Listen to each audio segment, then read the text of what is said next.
Bonjour. Le piquet était simplement pour me donner une indication. J'ai pas pu m'empêcher de venir sur le glacier. Je pense que c'est vraiment trop beau. Toujours faire attention par contre parce qu'il y a un peu d'eau, il y a des crevasses, donc on va prendre ça un petit peu relax, on ira pas trop loin. Je vais juste vous montrer, c'est assez spécial. Alors, appréciez, puis on va revenir pour sûr encore d'un moment donné, monter en haut de ça. Salut!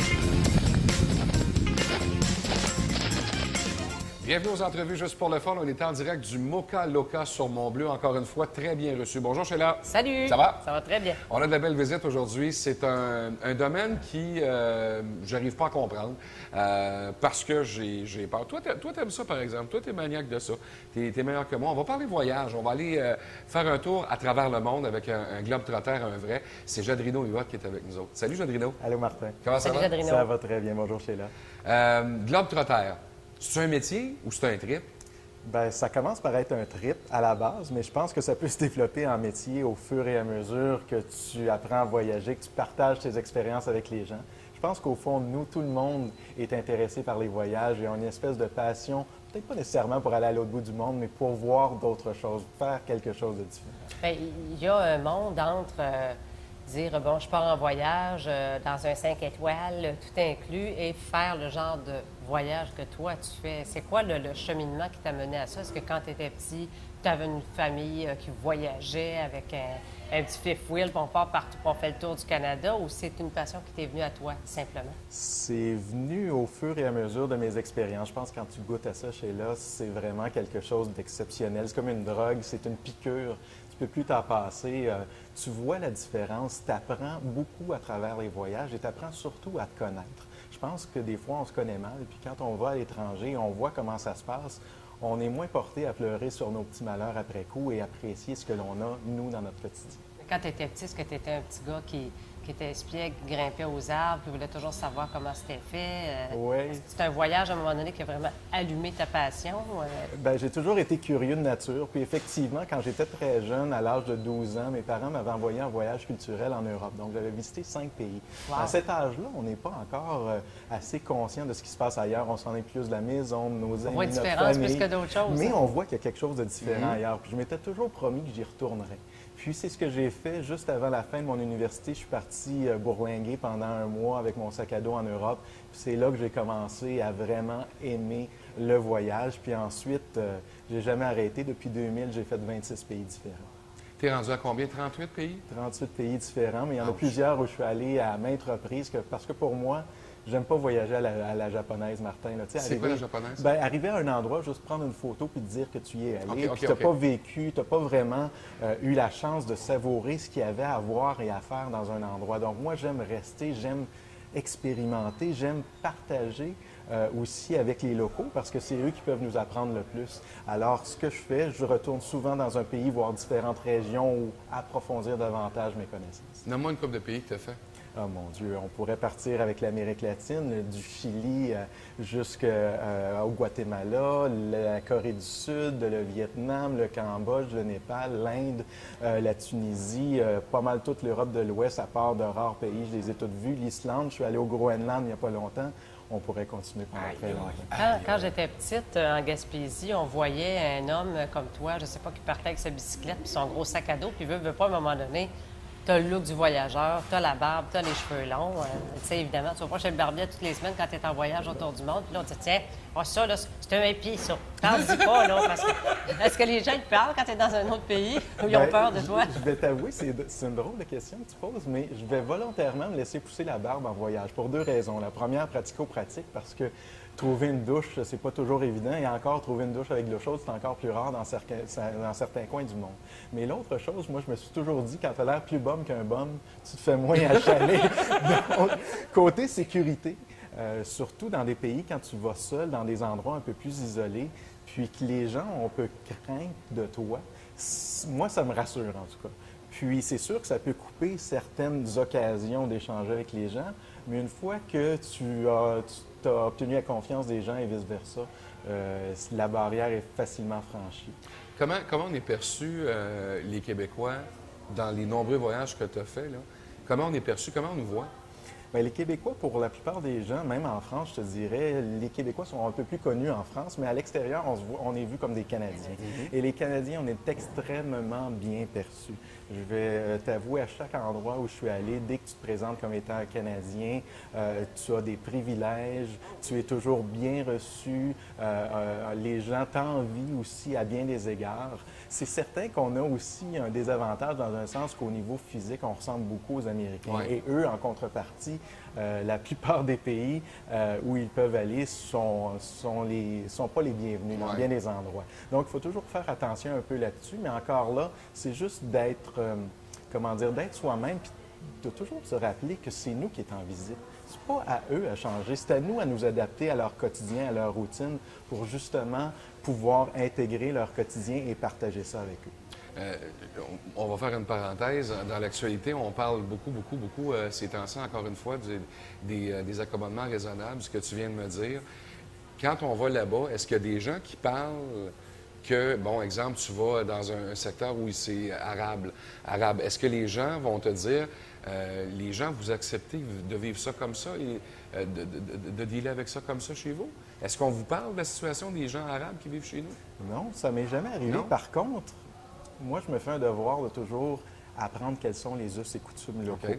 Parce que c'est important. Exemple, tu te rappelles, si on recule à une cinquantaine d'années ici, quand on allait à l'église, on enlevait notre chapeau dès qu'on entrait sur les lieux saints. Mais il y a des endroits encore où, justement, il faut que tu aies certaines habitudes ou certains comportements pour rentrer dans des lieux précis. Comme Pas exemple, froisser les gens aussi. ben, entre autres, tu rentres dans des temples bouddhistes, mais c'est sûr qu'il faut que tu te déchausses, tu sois nu-pied. Et aussi, une drôle de chose qu'il faut que tu apprennes, c'est que tu ne pointes jamais la pointe des pieds vers un Bouddha. Il faut toujours que tes pieds, la pointe des pieds soit vers l'arrière. C'est pourquoi les gens s'assoient sur leur genou, si tu veux, avec le fessier à côté sur la paume de leurs pieds. C'est toutes des petites habitudes comme ça à apprendre. Quand tu vas en Inde et au Népal, il y a rarement des ustensiles. Tu manges avec ta main droite parce que la main gauche sert à d'autres choses qu'on peut peut-être pas dire à la télévision. Mais j'avais entendu. C'est vrai? Ben oui, absolument. Absolument. Quand on va à la salle de bain, on fait ça de l'autre main, puis on mange avec l'autre. Il y a certains pays qui ont du papier hygiénique comme nous. Il y en a d'autres qui ont des bidets, puis il y en a d'autres que c'est la base. Et donner la main? Donner la main, toujours la main droite, mais encore là, c'est dans certains pays.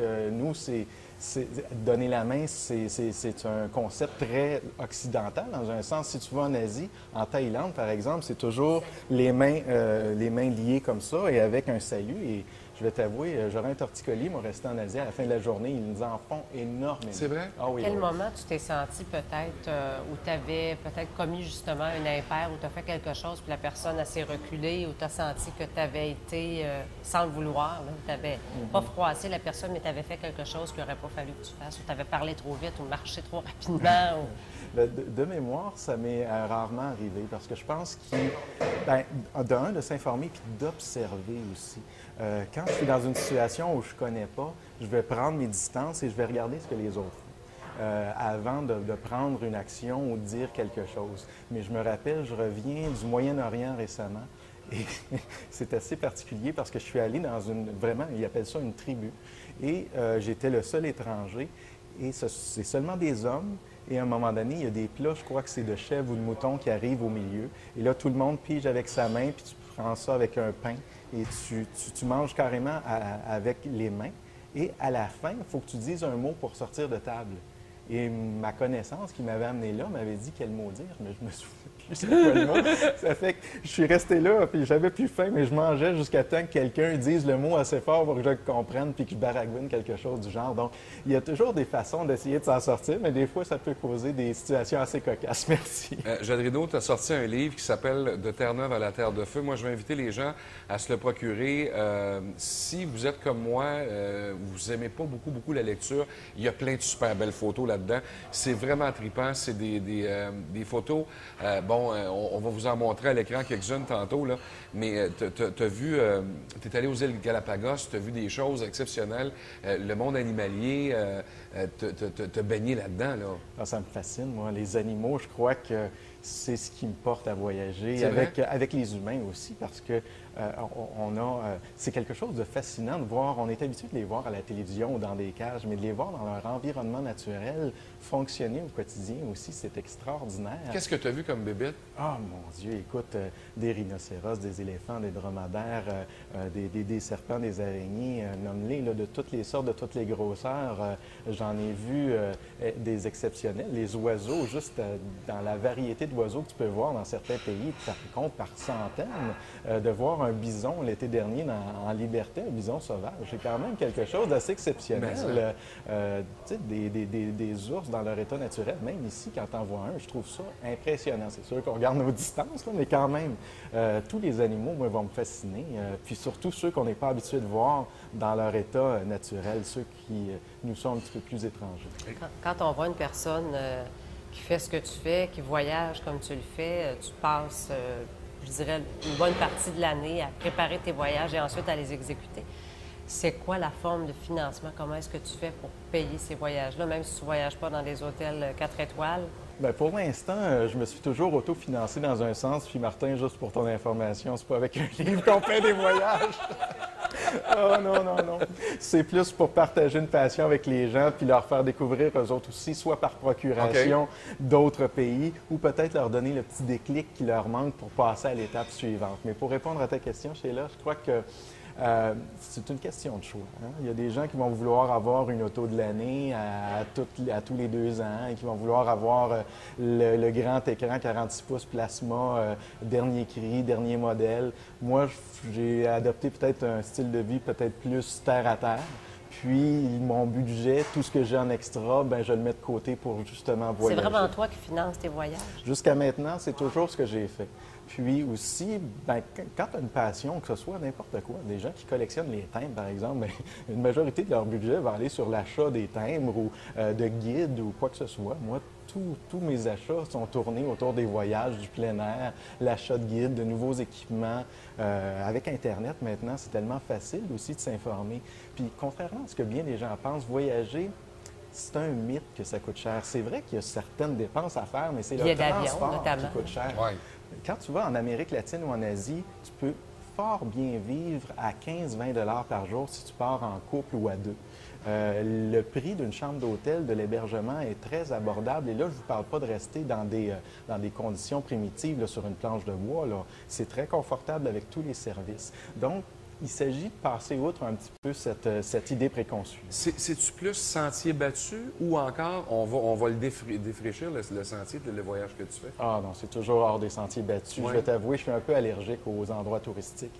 Et même quand j'y vais, parce que c'est un endroit exceptionnel, un patrimoine mondial de l'UNESCO ou un site qu'il faut que tu vois une fois dans ta vie, je vais toujours le faire d'une façon différente. Je te donne un exemple. Je suis allé à Petra récemment en Jordanie, où ils ont tourné Indiana Jones, Oui. entre autres. Oui. Et c'est le deuxième, je crois, qui a été tourné là. Et c'est exceptionnel comme endroit, mais tu as des milliers et milliers de touristes par jour. Le site ouvre à 6 heures du matin. Mais à 6 h moins quart, j'étais le seul zouf en ligne au guichet pour acheter mon billet. Et j'étais le premier sur le site et j'ai eu droit au site à moi seul pendant une trentaine de minutes. Je suis allé voir les châteaux de la Loire avec ma copine il y a une couple d'années. Là aussi, c'est un des endroits les plus touristiques au monde. Mais au lieu de faire la file puis d'aller dans la cordée habituelle de gens, ben, j'ai trouvé un gars qui louait des canots.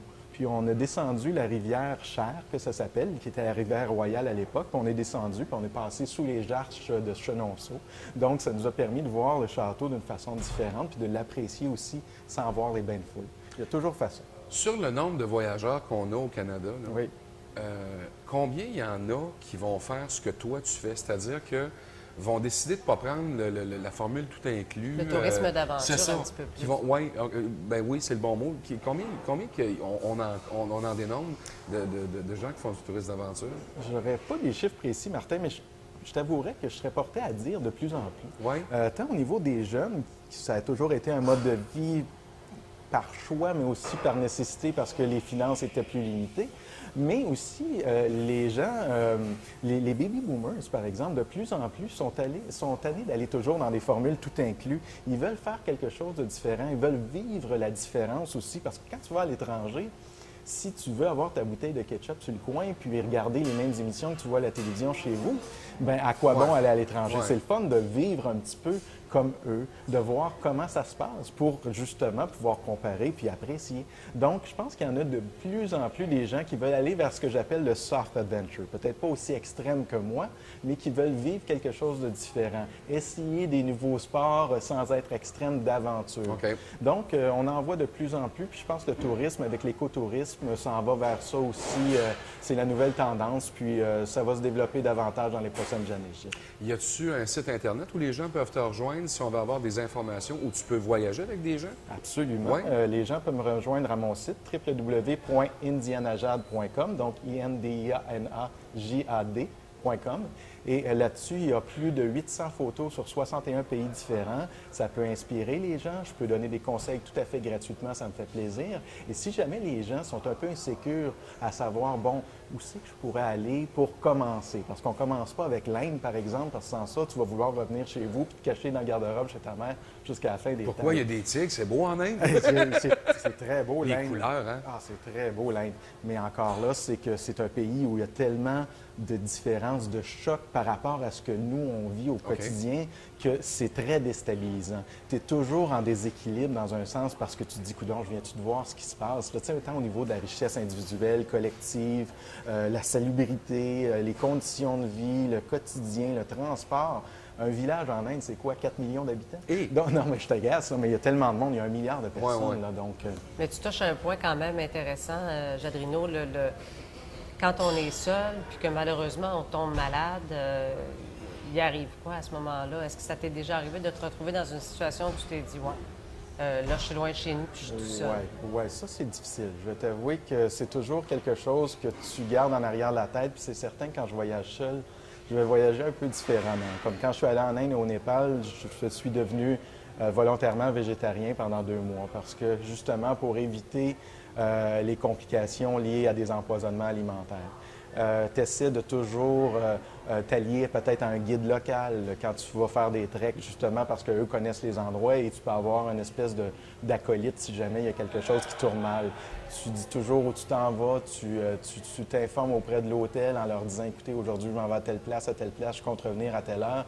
Donc, il y a des gens qui savent où tu te déplaces, puis ça peut t'aider. Mais encore là, il n'y a jamais d'endroit 100% sécuritaire. Mais dans tous les endroits que tu as fait, on ne peut pas dire que ça t'est arrivé très, très souvent. Non, mais il faut s'attendre à ça. D'ailleurs, il y a même des gens qui partent un week-end aux États-Unis puis qui ne prennent pas d'assurance, qui n'ont pas d'assurance. Un accident, c'est vite arrivé, que ce soit de façon volontaire ou quelqu'un qui, par hasard, entre dans ta voiture ou quoi que ce soit, une collision. Puis, ça peut vider ton portefeuille assez rapidement. Ton passeport, combien de pages? Il est plein. Il est déjà dû, il est loin d'être fini, puis il commence à être pas mal rempli. Je devrais prendre la version allongée la prochaine fois. Je commence à m'en rendre compte. Là, oui, je les ai tous gardés. Je trouve ça fascinant aussi de revoir les étampes, les endroits. Puis c'est drôle, comme quand tu vas au Moyen-Orient ou dans des pays arabes, bien, on commence à étamper par la fin parce qu'on lit de droite à gauche et non pas de gauche à droite comme nous. Il y a des pays qui ne veulent pas se mettre dans la même page. Il y a des visas aussi qu'il faut avoir dans certains pays. C'est assez particulier. Est-ce que les douaniers commencent à être souriants avec toi? Au contraire, quand je reviens, ils se demandent toujours qu'est-ce que je fais avec tant d'étampes pour... Puis je vais dans des pays un peu louches, si on peut dire. Ça fait qu'on s'imagine toujours que j'ai plein de choses dans mes bagages. Mais maintenant que je leur dis que je travaille pour le même patron qu'eux autres, soit le gouvernement du Canada... Les douaniers les plus fins? Hein? Les douaniers les plus fins? Les douaniers les plus fins? Une bonne question. C'est certainement pas en Amérique. Non? Ça, c'est sûr. Sont rough? Ah oui, oui. C'est trop soupçonneux? Ou Bien, c'est parce qu'avec toutes les mesures de sécurité qui sont en place maintenant, il n'y a plus de place si tu veux, à la bonne humeur puis à la bonhomie. Hein. C'est vraiment carré, puis on suit des règles. Il ne faut pas dévier de ça. Sans ça, c'est son poste qui est en jeu. Donc, je peux les comprendre à la limite. Les plus lousses? Les plus lousses? Oh mon Dieu, écoute, c'est sûr que dans des pays tiers-mondistes, comme des fois en Asie ou en Afrique, là, mon Dieu, ça passe assez vite. Mais encore là, il y a des fois, il y a des possibilités aussi de corruption de ce côté-là. Donc, il y a des bons côtés, mais il y a des moins bons côtés. Je veux dire, il n'y a pas de choses il n'y a pas de situation idéale, mais il y a des situations assez cocasses aussi qui arrivent parce que des gens s'imaginent des choses alors que c'est vraiment pas le cas et on se ramasse dans des situations vraiment drôles. Mais il faut garder son calme. Je trouve ça tellement drôle, Shirley. On a eu la chance de rencontrer Bernard Voyer, Jean Lemire, qui sont des explorateurs. Et Jadrino fait partie de ceux-là dans ma tête à moi. Et tous les explorateurs ou tous les gens qui voyagent énormément que j'ai rencontrés, c'est tout du monde calme. T'es relax. T'as-tu remarqué? C'est Oui. tout le temps du monde. Moi, je suis tout le temps sénère, tout le temps speedé. Ton beat de vie a-tu changé en raison de ce que tu as vu, tu penses? Ou t'as tout le temps été un gars calme? Non, je t'avouerais que peut-être en dehors des ondes, je suis plus sur l'adrénaline la plupart du temps, mais en voyage, je pense que justement, c'est une espèce de sensation de bien-être. Quand je parle de voyage, pour moi, je m'évade, je suis dans un autre monde, puis c'est tellement une passion que ça fait partie d'un rythme de vie, c'est mon mode de vie. Puis, tu peux pas, quand tu es dans quelque chose que tu aimes, tu peux pas être autrement qu'être bien. Ouais, je comprends. Donc, c'est sûr que si tu me dis que là, j'ai tant d'obligations, il faut que je cours d'une place à l'autre, je vais peut-être être un peu plus speedé. Mais justement, on en vient à ça. Tu parlais tout à l'heure des douanes, quand tu reviens chez toi, de préparer tes voyages. Le fait de voyager beaucoup, de revenir à la maison, est-ce que ça fait que quand tu reviens dans ton petit quotidien, tu trouves ça un petit peu plate, puis... Moi, c'est ce qui me fait peur de voyager. Oui, c'est ça. C'est pas ce qui me fait peur de voyager, mais je dirais que c'est peut-être une crainte que j'entretiendrais à l'endroit des voyages, c'est qu'au moment où je revienne, la vie semble vraiment bien, bien plate. Je te dirais que c'est tout le contraire, Sheila. Parce que autant que j'ai hâte de partir qu'autant que j'ai hâte de revenir, de retrouver ma petite routine. On est bien dans une routine aussi des fois, puis on s'en rend pas compte. Puis quand on va dans des pays qui sont moins favorisés que nous autres, puis qu'on vient, puis qu'on se dit qu'on a juste à ouvrir un robinet pour avoir de l'eau, on s'en rend pas compte là, qu'on pèse sur un bouton d'un distributeur d'eau ou qu'on tourne un robinet puis qu'on a de l'eau. Puis dans certains pays, il faut qu'ils marchent des kilomètres avec une cruche sur la tête pour aller chercher 3-4 gouttes pour la journée. Il a fait 38 pays à travers le monde. Il s'est promené énormément. Il y a un livre qui s'appelle, et je vous le rappelle, De Terre-Neuve à la Terre de Feu. Je vous invite à vous le procurer. Jadrino est disponible. Vous pouvez le rencontrer. Avant de commencer l'émission, Sheila, tu lui as demandé au niveau de l'éducation. Je pense que ça va être notre dernière question. Je te laisse la poser. Oui, bien en fait, c'est qu'on voit que ta passion, tu la partages volontiers, puis très, très bien. Tu es quelqu'un qui a une très bonne base aussi en communication. Évidemment, c'est ton premier métier. Ouais. Est-ce que le fait d'enseigner peut-être aux jeunes ou même aux personnes âgées, ce serait quelque chose qui pourrait t'intéresser dans l'avenir?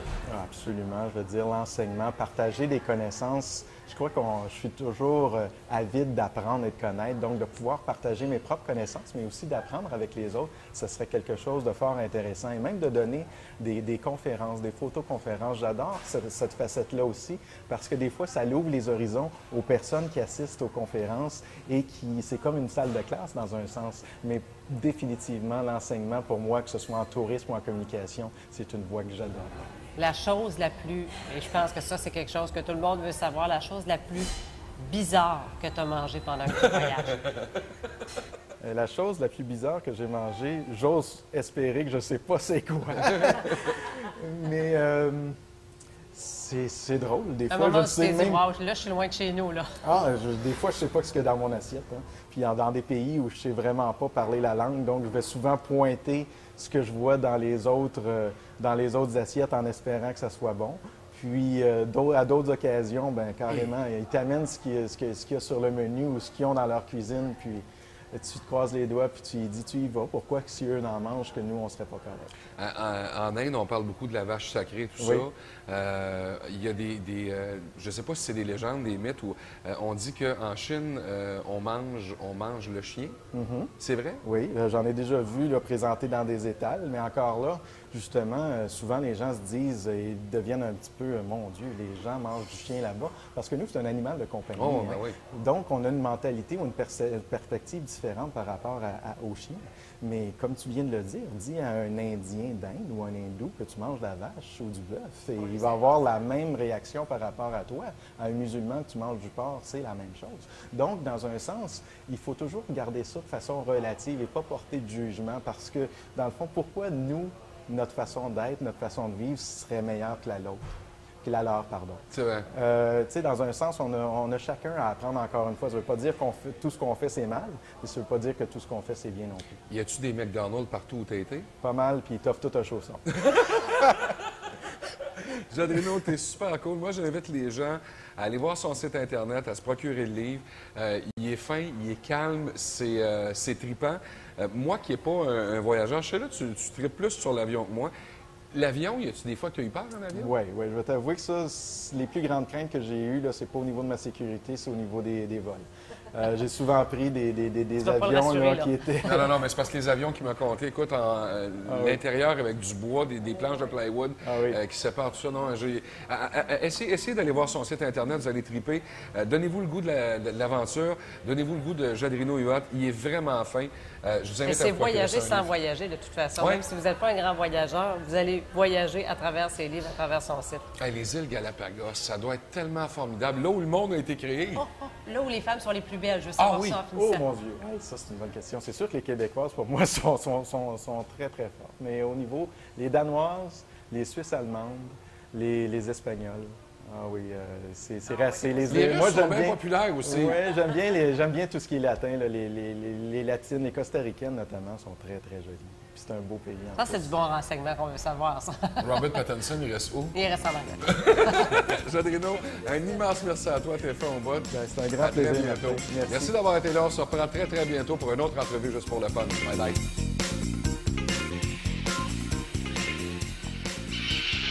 Mira hacia arriba. Ajá. Sigue bajando. Sí. Ujú.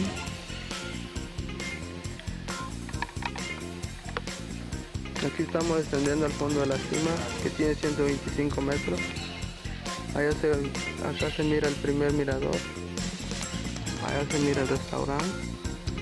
Iniciamos. Hasta allá abajo.